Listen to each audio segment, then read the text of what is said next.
couple of things to make it so that everybody hopefully has a great view of what's going on today. There are two octopuses. So one is sort of settled down here at the moment in the large cylinder side. The other is on the far end of the exhibit, just at the end of the tunnel, where we do also have a ladder going up to assist with feeding. So if you are on that other end, just be careful as we maneuver in that space. And thank you to those of you up front that have a seat on the floor. It really does make it a little bit easier for those who would rather prefer to stand. And if you are coming in, there's definitely some space to fill in on either side. Now, as we get ready today, just so you all know, at the end of their life, they could easily triple. They could be close to 90 pounds when they're fully grown. So imagine as you're looking at Umbrella or looking at Taco, that octopus being 3 times as big. Now you have a full-grown giant Pacific octopus. And really impressive as they start their life out the size of a grain of rice. So they are very tiny. They are considered planktonic as they hatch out. I actually have some giant Pacific octopus eggs, and if you can't see them from where you are, don't worry, you can definitely come take a look afterwards, but you can verify for me if they're quite small. Oh yes. They really do look like little uncooked grains of rice there. And as they hatch out, they eventually will settle out of the water column and start their life. And in order to get to those sizes of maybe 90 pounds potentially, they have to do a lot of eating, right? And that's what they're really going to focus on. In those first few years of their life is growing, finding a comfortable place to call their home, spending most of their day inside their den or kind of the cracks and crevices in the rocks, a little bit more like Taco is right now.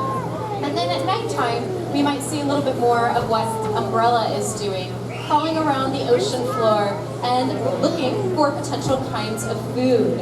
Now, taking a look at our octopus, does anybody have an idea what an octopus might think would be a good meal? What would sound good for dinner? Maybe entice them a little bit today. And a great way to sort of get their senses going is to offer a little juice. There might be a little water in their container there with their food. And by putting that water that's sitting with their food, our octopus knows something is nearby, something good. Now, if we're all sitting around in the living room and we know there's something good happening in the kitchen, how do we sense that? Our sense of smell, right? Looking at our octopus, does an octopus have a nose? I wouldn't think so. Yeah, right? It's got a little tricky. They don't have a nose. So they have to sense the world in a very different way. And they do that with all of those suction cups. So I know you all know the answer to this. I want you to say it nice and loud. How many arms does an octopus have? 8 arms. How many suction cups does an octopus have? A lot. It's my favorite answer.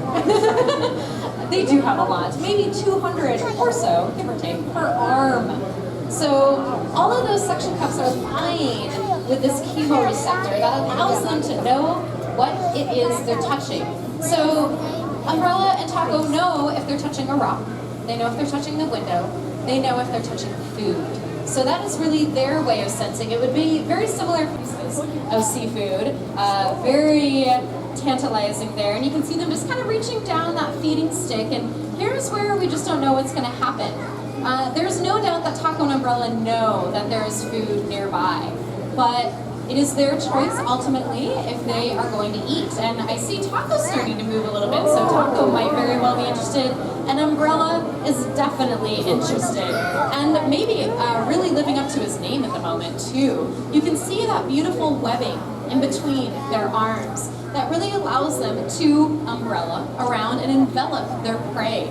So that ability to capture and hold on to whatever it is. Imagine if that shrimp was trying to actively swim away. They'd be very easily able to sort of pull that critter right into the center of those 8 arms, which is where the octopus's mouth is. Does anyone know what an octopus has inside their mouth that they use to grab a hold of their food? A beak, yeah. And that is actually the other thing I have with me today, if anybody wants to take a closer look in a little bit. That beak there is a really cool thing. It looks very much like a parrot beak, a bird beak, and very strong, embedded in a really strong muscle. And that beak is really that first point that they're going to use to break a hole or get get a hold of and break apart maybe their next meal. So we can see there that definitely that umbrella is grabbing a hold of another piece of shrimp. It looks like Taco's eating over there too. Hopefully everybody on that side is getting a good look at what's going on. And as they are continuing to eat, you'll see them sort of wrapping around it, grabbing a hold of the next, and we can't necessarily see that process of them eating their food, but they're gradually breaking apart the shrimp using a very specialized sort of tongue called a radula. And then as the rest of the digestion happens, that's all happening inside that big sort of balloon-looking thing, which we call their mantle, which is really more like a big chest cavity that holds most of their internal organs inside there, including their stomach and digestive system. Now, Umbrella and Taco are still eating, they're still growing, and they still have a few more years, maybe a couple more years, until they be coming towards the end of their life. For a giant Pacific octopus, that means one very important thing. That is the time to make more giant Pacific octopus. So the last thing they do in their lifetime is mate. They are what we would call a terminal breeder, very similar to a salmon life cycle if you're familiar with that. That they will kind of stop thinking about eating altogether. Something transitions and kind of flips a switch and says, it's time for me to find a mate. And when that time comes for Umbrella and Taco, we will actually release them back out where they came from, where they were collected, so that they have the opportunity to hopefully find and choose a mate and bring more giant Pacific octopus to the area. Because these are local animals. We find them right outside our doors here in Seattle, living underneath the Seattle Aquarium. And so, on that note, I just want to leave everybody a little thought to think about. Because they're such urban animals, we really